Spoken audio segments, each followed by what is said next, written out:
எங்க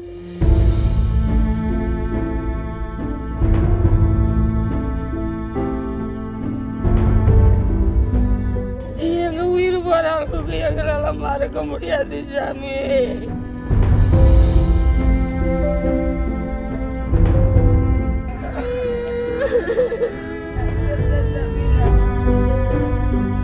எங்க உயிர் போற அளவுக்கு எங்களால மறக்க முடியாது சாமி. நாங்க மாதா இடத்துல அவ்வளோ கஷ்டப்பட்டு நாங்கள் எங்கள் பிள்ளைங்கள பழக்க வச்சோம்.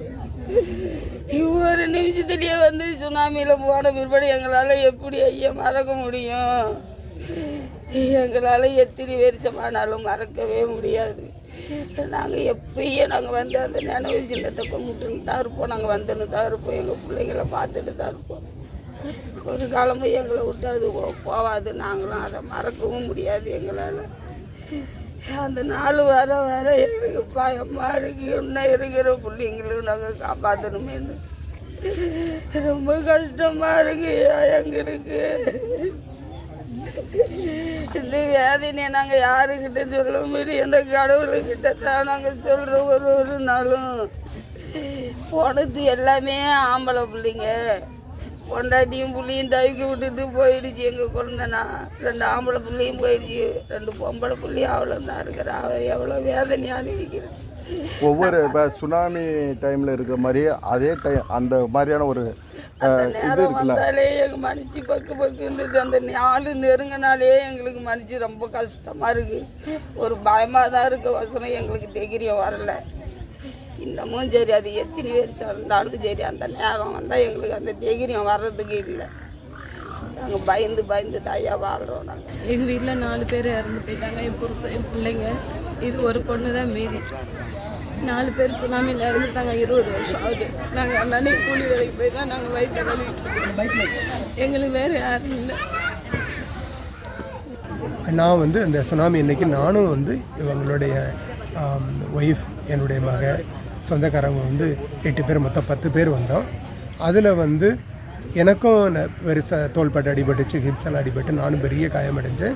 என்னுடைய மகள் வந்து தங்கம், என்னுடைய மனைவி பாறைக்காரன் ராணி, அவங்க இறந்தாங்க. அதுக்கடுத்து என்னுடைய மாமனார், மாமியார், என்னுடைய ஒய்ஃபோட அக்கா வீட்டுக்காரர், அக்கா மக, என்னுடைய மச்சனை, எல்லாம் மொத்தம் 10 பேர் போனதில் 8 பேர் இறந்துட்டாங்க. நானும் என் குழந்தைய 2 பேர் மட்டும்தான் திரும்பி வந்தோம்.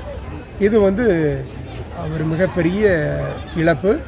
இந்த இழப்பை ஈடுகட்ட என்னால் முடியல. அடுத்து அவங்க இறந்து அடுத்த வருஷம் வந்து நான் மேரேஜ் முடித்து, இவங்க தான் என்னுடைய 2வது மனைவி. முடித்த பிறகு 2006 எனக்கு 2 குழந்தைகள், சாம், டாரியா அப்படின்னு 2 குழந்தைகள் இருக்காங்க.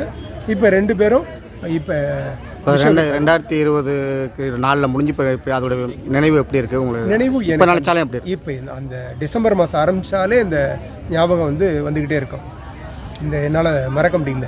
இவங்கள்ட்டெல்லாம் சொல்லிகிட்டு இருப்பேன், அந்த மறக்க முடியல.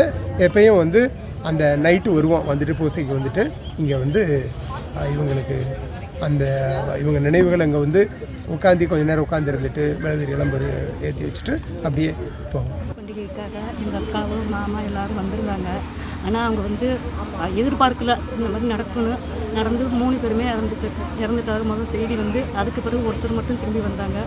ஆனால் அவங்களையும் கொஞ்ச நாள் இருந்துட்டு அவங்களே இதாகிட்டாங்க. எங்கள் அக்கா கூட பிறந்த அக்கா போனது எங்களுக்கு ரொம்ப மனசு வருத்தமாக இருக்குது. ஒன்றுமே சொல்ல முடியல, திடீர்னு இப்படி ஆயிடுச்சேன்னு சொல்லிட்டு.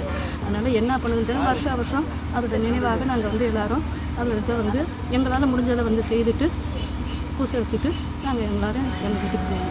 இப்போ நீங்கள் எங்கேருந்து வர்றீங்க? இப்போ இங்கே வந்து நான் காரைக்காலேருந்து வர்றேன். இப்போ இங்கே வந்து இதுக்காக நான் நைட்டு வந்தேன். இங்கே வந்துட்டு இன்றைக்கி முடிச்சுட்டு திருப்பி நான் ஆண்டு எனது வீட்டிலிருந்து அப்பா, அம்மா, தங்கை 3 பேரும் கிறிஸ்துமஸ் பெருவிழாவிற்கு கோயிலுக்கு வந்தனர். கிறிஸ்துமஸ் விழாவை முடித்துவிட்டு அடுத்த நாள் இருந்துட்டு வீட்டுக்கு கிளம்பும்போது சுனாமி பேரலையால் பாதிக்கப்பட்டு இறந்து விட்டனர். எனது அப்பா வந்து திரும்ப வீட்டுக்கு வந்து விட்டார். 3 நாள் கழித்து எனது அம்மா இங்கே இறந்து விட்டார்.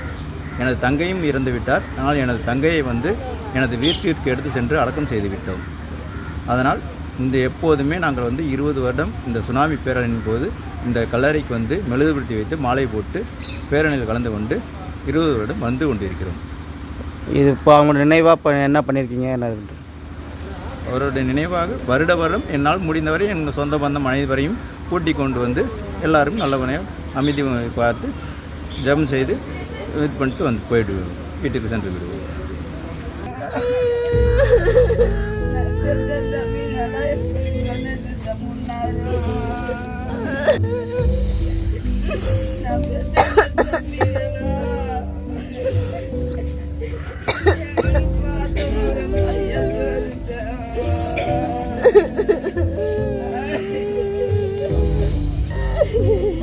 ஒரு புள்ளைய நச்சு விட்டு வைக்காத போயிட்டிய.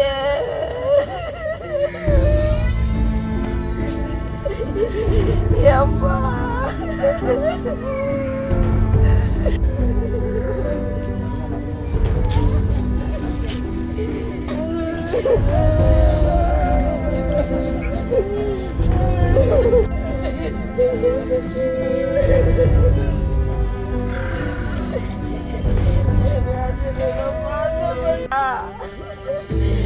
அஞ்சியும் கொடுக்கிட்டு போயிட்டிய தம்பி.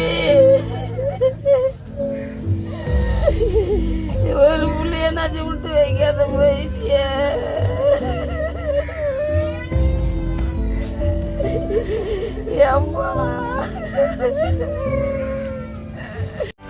செய்திகளை உடனுக்குடனும் துல்லியமாகவும் தெரிந்து கொள்ள சப்ஸ்கிரைப் பண்ணுங்க.